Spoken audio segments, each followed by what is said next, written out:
자, 하나님의 군사가 되자라는 말씀 가지고 우리 속전교육 진행하겠습니다. 민수기 1장 1절부터 4절까지 말씀입니다. 이스라엘 자손이 애굽 땅에서 나온 후 둘째 달 첫째 날에 여호와께서 시내 광야 회막에서 모세에게 말씀하여 이르시되 너희는 이스라엘 자손의 모든 회 중 각 남자의 수를 그들의 종족과 조상의 가문에 따라 그 명수대로 계수할지니 이스라엘 중 20세 이상으로 싸움에 나갈 만한 모든 자를 너와 아론은 그 진영별로 계수하되 각 지파의 조상의 가문의 우두머리 한 사람씩을 너희와 함께 하게 하라. 아멘. 자, 출애굽을 하고 나서 이제 2년 정도 지나고 이제 정확하게 얘기하면 자, 1년 1개월 지나고 나서의 일입니다. 2년이라고 여기 썼는데 이게 잘못됐네요. 1년 지나고 나서의 이야기인데 하나님께서 이제 인구 조사를 하라고 명령하십니다. 인구를 갑자기 조사하라고 하는데 누구를 조사하냐? 20세 이상의 싸움에 나갈 만한 모든 남자를 계수하라고 하셨습니다. 그래서 이후로 지파별로 계수를 하는데 각 지파의 우두머리가 지파별로 인구조사를 실시했습니다. 그래서 지파의 우두머리와 계수된 인원이 딱 나오는데 그 인원을 보니까 20세 이상의 남자의 숫자는 60만 3,550명이었습니다. 근데 우리가 이것을 보면서 분명히 알아야 될 게 하나 있습니다. 왜 하나님께서는 갑자기 인구조사를 하라고 했을까? 이겁니다. 광야를 지나서 이제 가나안 땅에 들어가야 되는데 정복 전쟁을 해야 되는데 발생할 수 있는 전쟁을 대비하라는 겁니다.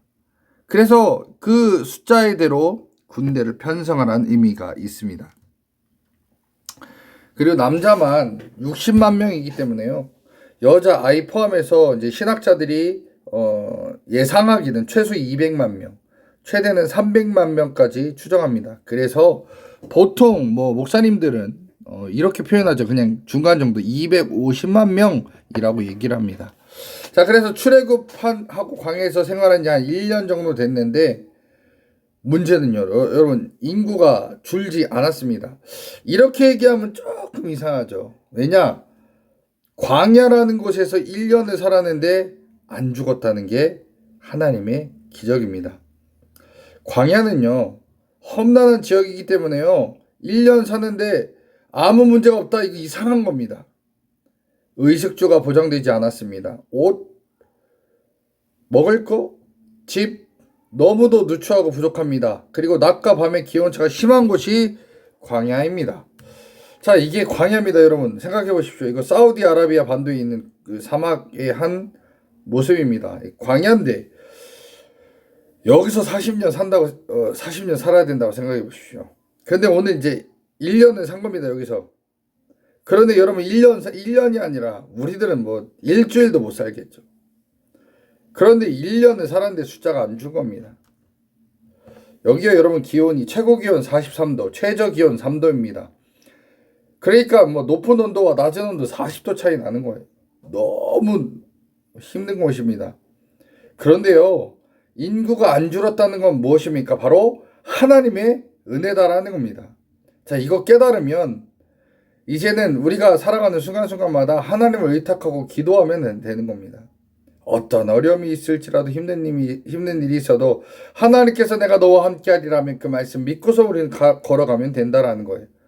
그럼 하나님이 보호하시니까 문제가 없다라는 겁니다. 자, 야곱의 가족 70명이 이제 처음에 애굽에 들어왔었죠. 근데 지금 얼마예요? 250만 명입니다. 하나님이 예전에 이 자손에 대한 복을 허락하셨어요. 아브라함 때도 이삭 때도 야곱 때도 너희들 자손이 하늘의 별처럼 바다의 모래알처럼 많아진다라고 이미 예언하셨습니다. 그런데 그렇게 되었어요. 그럼 이제 땅에 대한 복도 우리는 믿어야 됩니다. 가나안까지 여정은 힘들고 어렵지만 하나님께서 함께 하시면 주님이 말씀하신 대로 내가 밟는 땅은 다 네 것이 되겠다 하는 그 말씀을 믿어야 되는 게 맞다라는 겁니다. 자, 그런데 왜 하나님께서 오늘 이 인구조사한 이 장을 왜 우리에게 알려주시고 말씀을 전해주실까요? 자, 하나님은요, 싸움에 나갈 만한 인원수를 계수하고 계십니다. 즉 하나님께서는 일할 자를 찾고 계십니다. 누구를 위해서요? 바로 하나님을 위해서죠.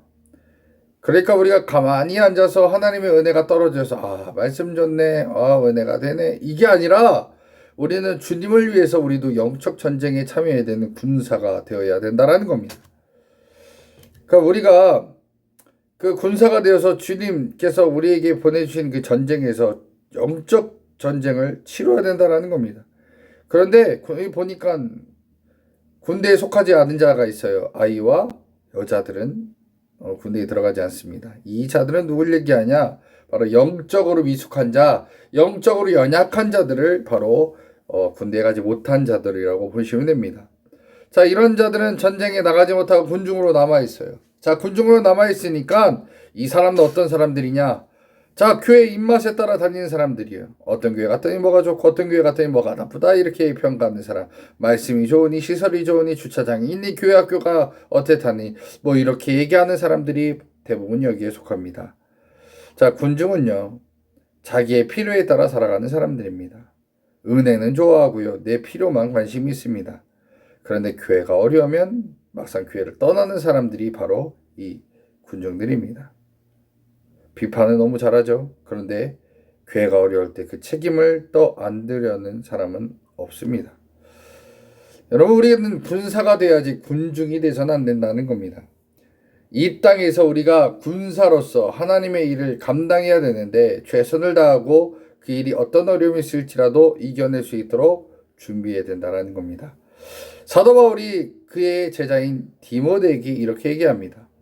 너는 그리스도 예수의 좋은 병사로 나와 함께 고난을 받으라. 병사로 복무하는 자는 자기 생활에 얽매여 있는 자가 하나도 없나니 이는 병사로 모집한 자를 기쁘게 하려 함이라. 자, 그러니까 우리는 군사가 되어야 되는데 교회에서 자기 책임을 다하는 자, 한마음 중에서도 교회를 위해서 일할 수 있는 자, 교회 목표를 위해서 달려갈 수 있는 자가 군사다라는 겁니다. 이런 군사는 명령에 순종하는 자인데 누구의 명령이요? 하나님의 명령에 순종하는 자다라는 겁니다. 자, 그리고 군사는 하나님을 위해서 싸우는 자입니다. 자기를 위해서 살지 아니하고 하나님을 위해서 살아갑니다. 자기의 이익을 위해서 싸우지 아니하고 하나님을 위해서 싸우는 자가 바로 군사다라는 겁니다. 그래서 우리는 군사가 모두 다 돼야 되고 군사로서의 삶을 살아가야 된다는 겁니다. 저와 여러분들 하나님께서 오늘 우리를 군사로 부르시고 계십니다.